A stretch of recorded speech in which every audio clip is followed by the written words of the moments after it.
Shalom, Israel. First and foremost, I would like to give all praises, honor, and glory to Yahweh, Bahashem, Yahweh Shai, Bahashem, Rekah, Quadash, and the sincere salutations to the hopeful elect, and also a healthy shalom to the few Akwath who are listening and learning.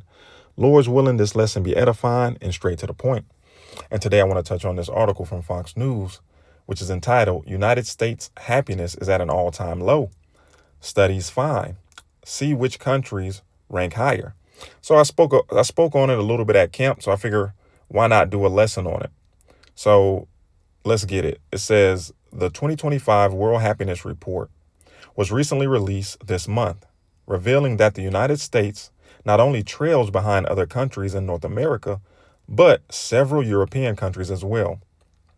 The study, which is published every year by the Wellbeing Research Center at the University of Oxford, typically ranks Nordic countries highly.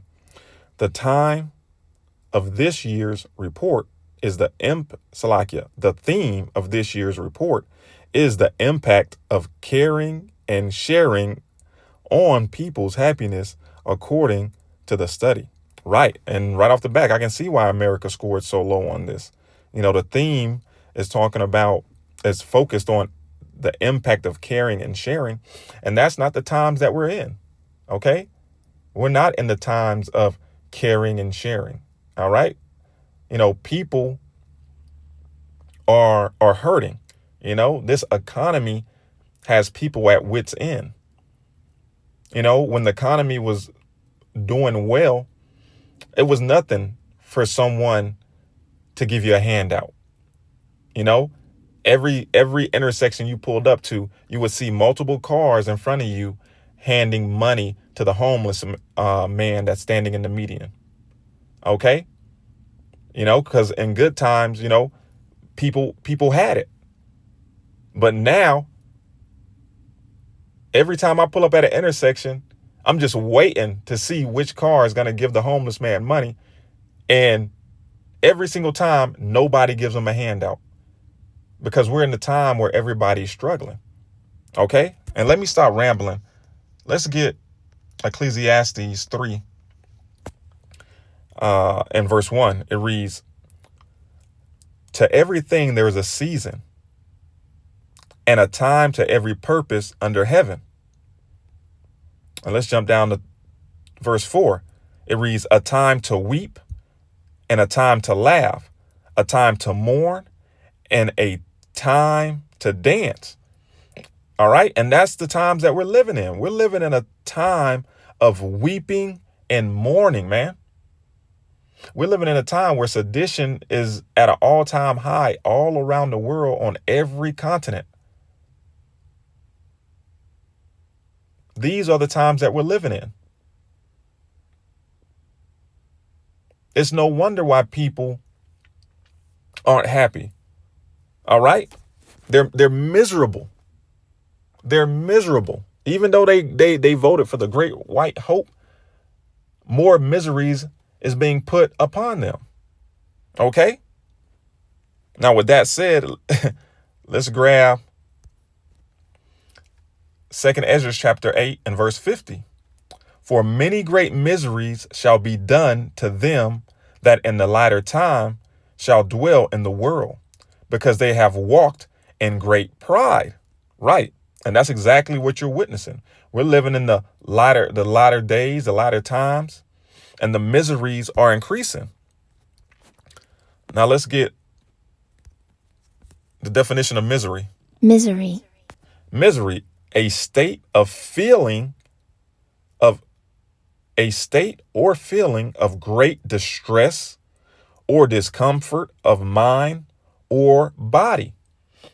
And that's the majority of these people. They have a discomfort of mind, okay, because they're worrying about the bills. They're worried about where they're going to sleep. They're worried about money for gas.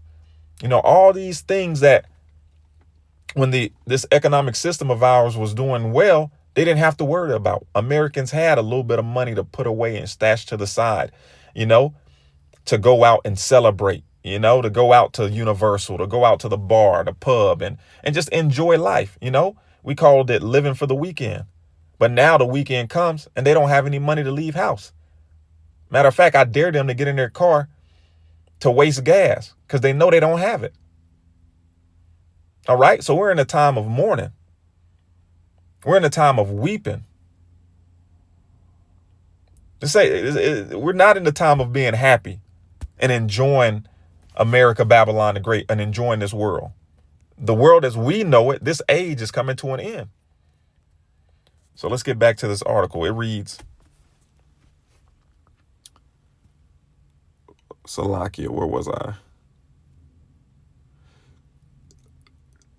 All right. It says, the theme of this year's report is the impact of caring and sharing on people's happiness, according to the study.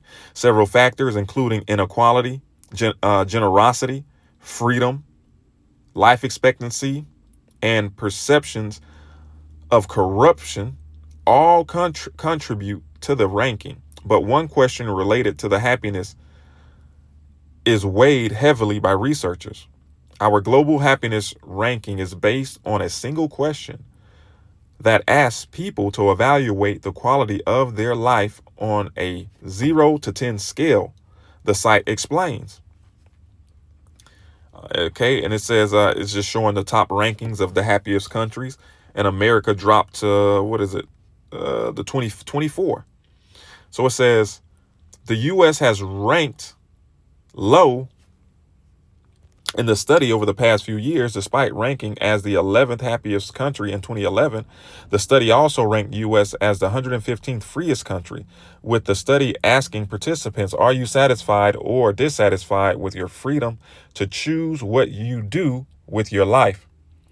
Despite the low happiness and freedom ranking, the U.S. boasts a high GDP at 76,000 plus per capita and is ranked in the 4th place for GDP. The U.S. also ranked 12th and 16th in social support and generosity, respectively. It says the increase in number of people who eat alone is one reason for declining well-being in the United States. Hey, hey, they're eating alone because that's all they can afford. You used to see these TikTok videos of people going out to dinner with their friends and not paying. All right. Well, hey, ain't nobody falling for the okie doke no more. They say, the hell with that. I'm just not going to invite them. I'm going to eat by myself, man. It says the study notes, adding that the decline in happiness and social trust in the U.S. explains a large share of the rise in political polarization and votes against the system. All right. And that's enough of the article that I'm going to read. I think that's about it. You pretty much get the gist that, America, Babylon the Great is through. So let's end it here. This is Isaiah chapter 24 and verse 7. It reads, the new wine mourneth, the vine languishes, all the merry-hearted do sigh. Right. The merry-hearted do sigh because they're seeing the life as they know it fade away. All right. The good years, the wonder years. All right. All right. The Leave It to Beaver years. OK, this country, this place is continuing to digress, man. And it's beautiful for the elect's sake. All right. The hopeful elect, because we're not in the house of mirth. We're in the house of mourning. Matter of fact, let's grab that real quick. Zakar'Yah. Yeah, that's it. Ecclesiastes 7 and 4. It says the heart of the wise is in the house of mourning, but the heart of the fool is in the house of mirth. Right? You see, the hopeful elect are in the house of mourning, man, because we understand the task at hand and we understand what's taking place on the earth. The hopeful elect have a broken and contrite spirit. We're remorseful and feel sorry for the things that we've done in this flesh and this life and past lives, if you can receive it. And we're here praying and hoping for mercy. But the only joy that we do receive is watching America, Babylon the Great fall, man, because we know that the more that it falls, our salvation is even nearer than we believe. OK, and the prophecies are popping. So once again, Ecclesiastes 7 and 4, the heart of the wise is in the house of mourning, but the heart of the fools is in the house of mirth.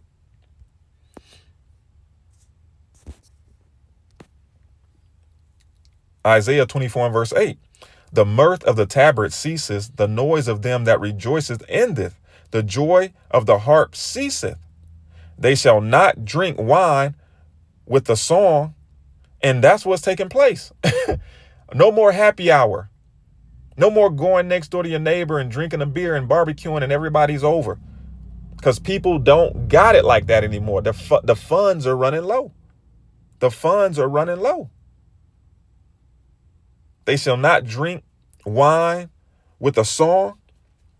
Hey, and to the point that the article said people are going to lunch by themselves. They're solo dolo going on solo dolo lunch dates, feeding themselves, man. All right. They don't have that significant other or their friends sitting there drinking and laughing with them, because everybody don't got it like that anymore. So it says, they shall not drink wine with a song. Strong drink shall be bitter to them that drink it. Yeah, you're gonna be drinking now to escape your mourning and your pain. It says the city of confusion is broken down. Right. America, Babylon the Great. Okay. It says every house is shut up that no man may come in. All right. And that's the future of this place. As things continue to digress and get worse, you know, to the point where people are kicking in doors, going after politicians, you know, searching for food. You know, that shit hits the fan scenario that everybody speaks about.